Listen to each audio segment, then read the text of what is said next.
For today's video, I want to talk about working back to front. Now, typically in most games, you're going to try and find a target that's isolated or out of position. But what do you do when the team is completely grouped together and nobody's really setting themselves apart from the rest? My strategy has been to work back to front. The reason why I do it this way is because of the fact that very frequently, most teams don't turn around to help the person at the very back. And there's a very large blind spot behind them, despite the fact that it's a third-person camera. So in this game here, I'm going to show you how I go about targeting the person at the very back and then pincering and working my way in. I start first on cap and I switch over to Psylocke because of the fact I was getting marked by a Wolverine, but I'll still show you that. But I'll still include that and I'll explain why I switched. All you need to do is capture the mission area. So as we were starting, we had a 2-2-2 comp. We had two people who wanted to play DPS, so I didn't mind playing cap on domination here. Here you can see me going to go all the way around. I'm going to do that back to front strategy.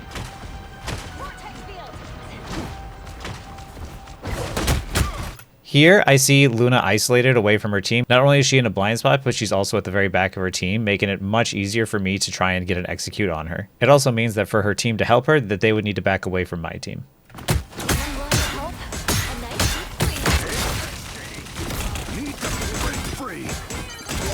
mission area is yours to capture now.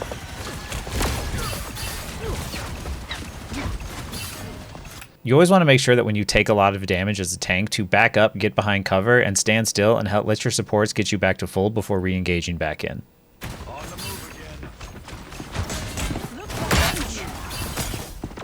You can see here how I was trying to work back to front again. I was trying to dive some of their supports, but unfortunately Wolverine was marking me and just chasing me down the entire time. In this exchange where he is pulling my attention and I'm unable to do anything, one tank for one DPS is a pretty good trade for him. It's not beneficial for me because normally tanks can take the attention of multiple people at once, except when it's a Wolverine. So here I'm prioritizing survival and seeing if he'll ever stop paying attention to me.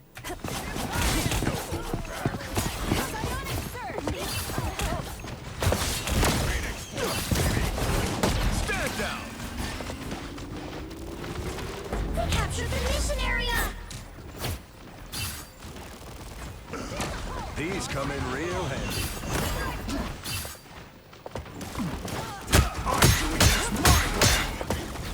Once again, I was working back to front, and the person who was at the very back was Phoenix. It wasn't one of the supports. So even though one of the supports usually is the higher priority pick, if I would have dove the supports in that situation, I would have put myself in the center of the enemies and I would have been right in front of Phoenix to apply damage to me. By targeting the person at the very back, I can ensure that I'll have a 1v1 for at least a little while.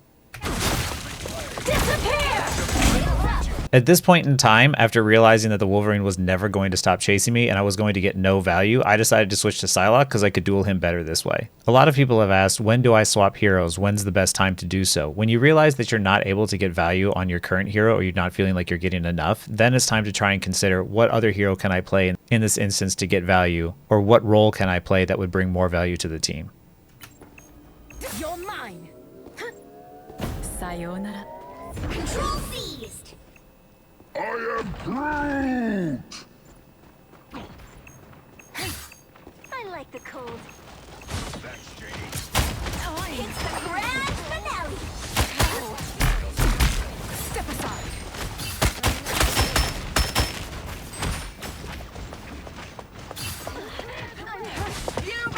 Here you see me once again give up quite a bit of space for my tanks to pull attention as I go and I target the person at the very back. I could have continued to apply pressure from the front line, but I was more confident in my abilities to try and isolate someone on the back than I was to try and just pump damage in from the front.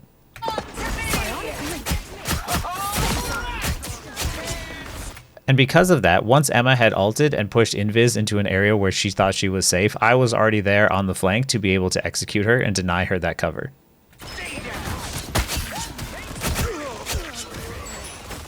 Also, at the same time, our Star-Lord was doing really well this game and pairing up his ultimate with Emma's at the same time to try and get the maximum value out of it. Sayonara.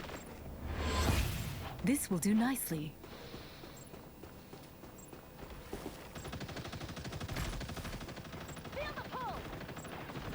Here, I was looking around for Wolverine because I had heard him on the right side before, and I also knew that he had his ultimate, so he needed to be shut down before the next fight. Here they come now.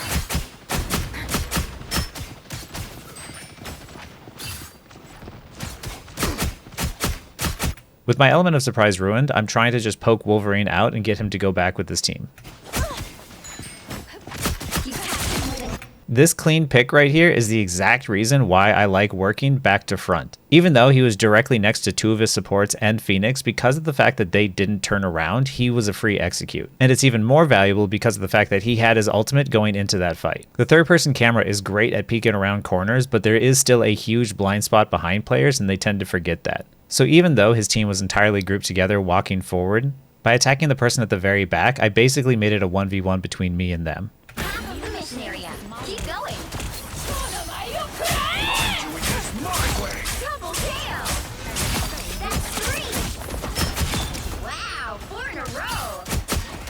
After getting that initial pick and seeing Luna was isolated up top, I once again went up for her because she was the person at the very back, and I helped use my ult to pincer them by pushing them either into my team or into my ult, helping snag us a few kills, ensuring us a win in this team fight. Anyone willing to help?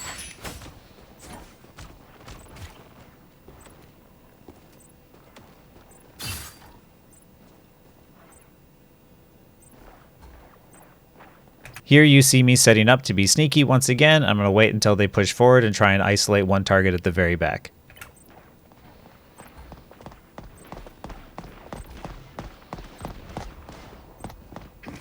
The area's almost yours. I need some help. Psionic Link. You lose. Disappear! You're mine. By the Here, with the help of Star-Lord, who seemed to have the same idea, we both jumped down and on the very back picked a target like Luna and got a quick and easy kill. And Wolverine, who tried to jump my ally, we ended up teaming up against him and killing him as well, despite the fact that he was very close to his team and the Invis Woman ult was on point. So even though me and Star-Lord took a very dangerous flank being directly behind them, because the rest of his team was so distracted, we were able to snag 2 kills. Agamotto. In control here. You are fighting until we have a winner. That's 3. You can see from doing this strategy and playing this way, a lot of the enemies don't even turn around in time to see you. It makes it much easier to attack someone when they don't see you coming because they're not going to be shooting back. Wow, 4 in a row.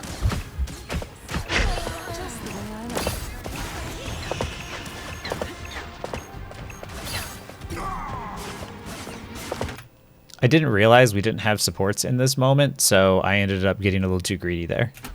I don't step aside.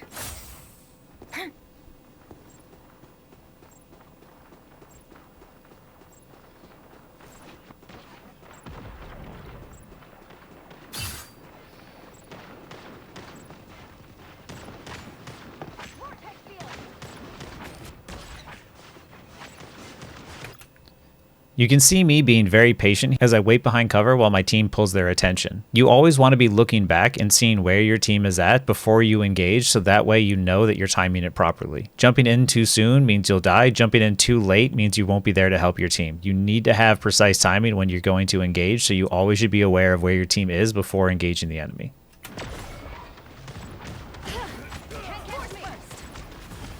Their team's capture progress has passed the halfway point. I'm doing this my way. I am ready to put on a show. Sayonara.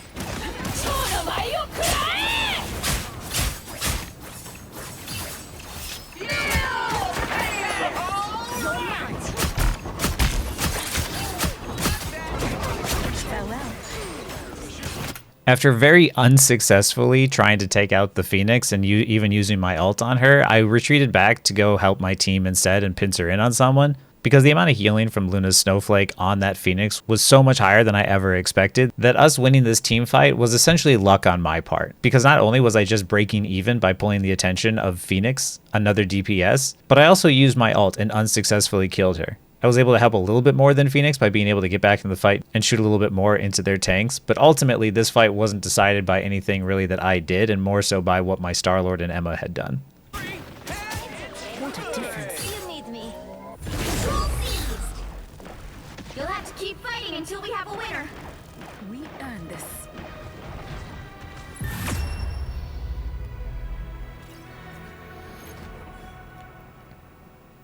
And that's the end of first round. All you need to do is capture the mission area. Got it? I have never slayed a planet before. This should be fun.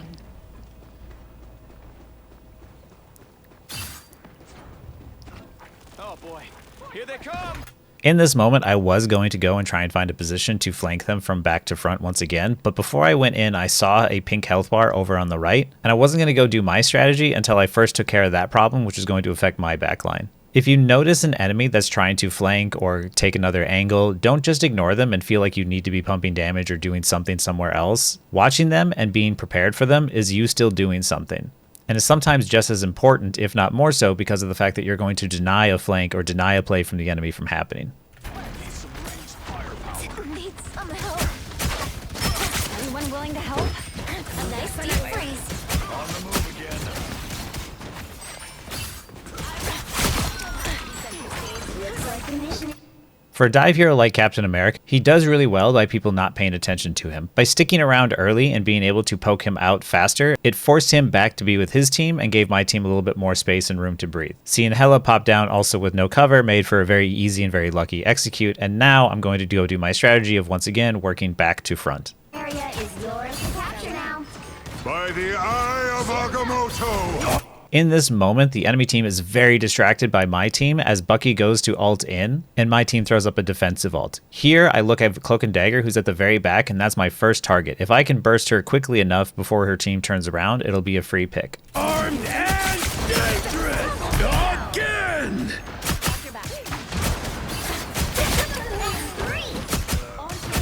Wow, 4 in a row. 5. That's amazing.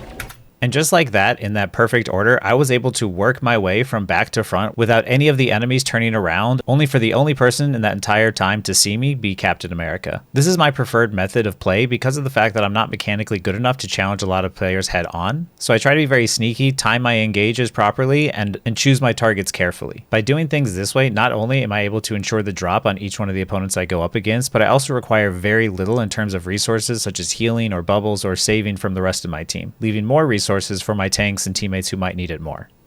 They just keep falling. The mission area is yours. You're mine. That's a job well done.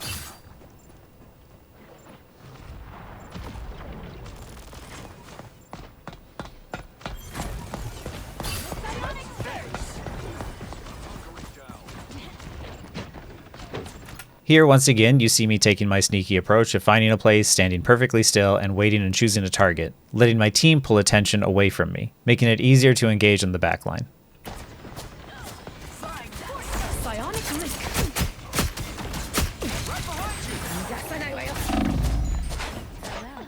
My engage on the backline this time was a bad one, and since it failed, I immediately prioritized survival and getting out alive, so I can get healed up and I can try again. But during this moment, because of the fact that I engaged and distracted the enemy backline, their Captain America was able to fall over, and because he didn't get out alive and I did, my team won this exchange. Remember that you always want to prioritize your survival at all costs. You want to try and limit your deaths as much as possible.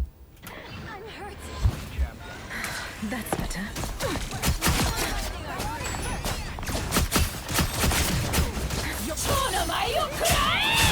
Double kill.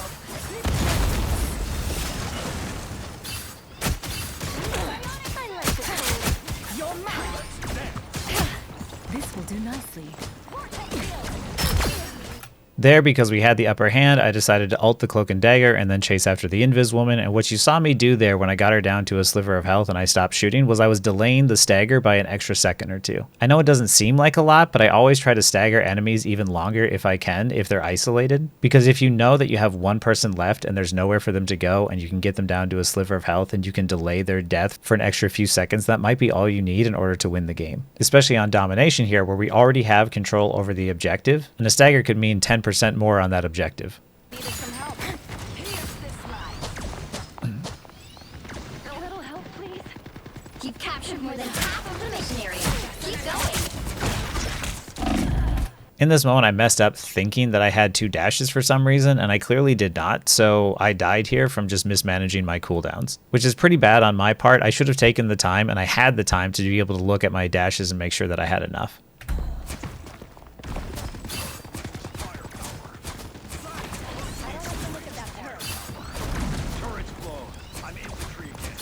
I'm back. Step aside.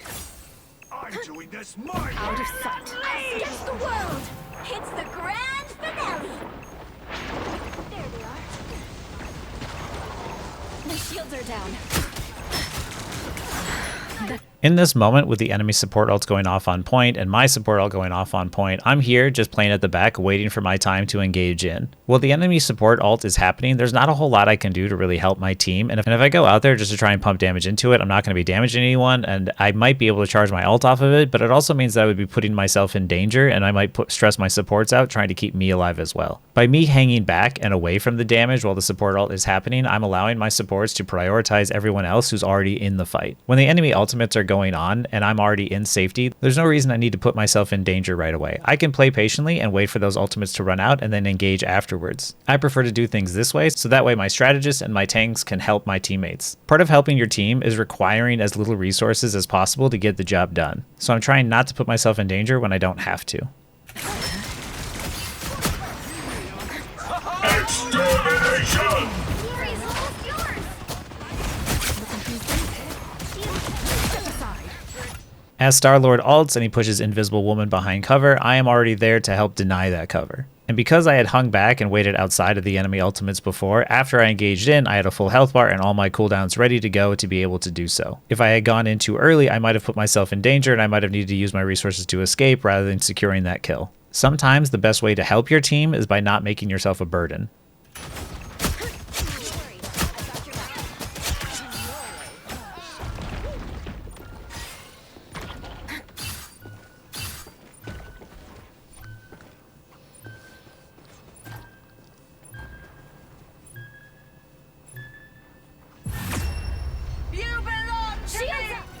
And just like that, we take the win. Whether I'm playing Psylocke or I'm playing Captain America, a lot of the times what I'm trying to do is find those isolated targets to see if I can get a quick pick. But when I can't find an isolated target, I work my way back to front because of how very rarely people turn around to help their team. And even if they do turn around to help their team, a lot of the times I prioritize survival, so the attention I've pulled is helping my team as I still get out alive. It requires a little bit more time to get to the back of the enemy team, but if you're able to do so, it makes it much easier to attack the enemies because they're not looking your way. Whether it be a support at the very back or a DPS who's at the very back. A lot of times you'll be able to secure a pick before the enemy even realizes you're there. I don't find myself being good enough to take a lot of people head on and applying pressure from the front, so I try to be very sneaky about giving my team that numbers advantage by being an assassin. Play around with the different playstyles and the different strategies and see which one meshes with you the best. Hopefully with this video I was able to give you some inspiration and some new ideas about how to approach your games. And if you have any questions, please leave them in the comments below.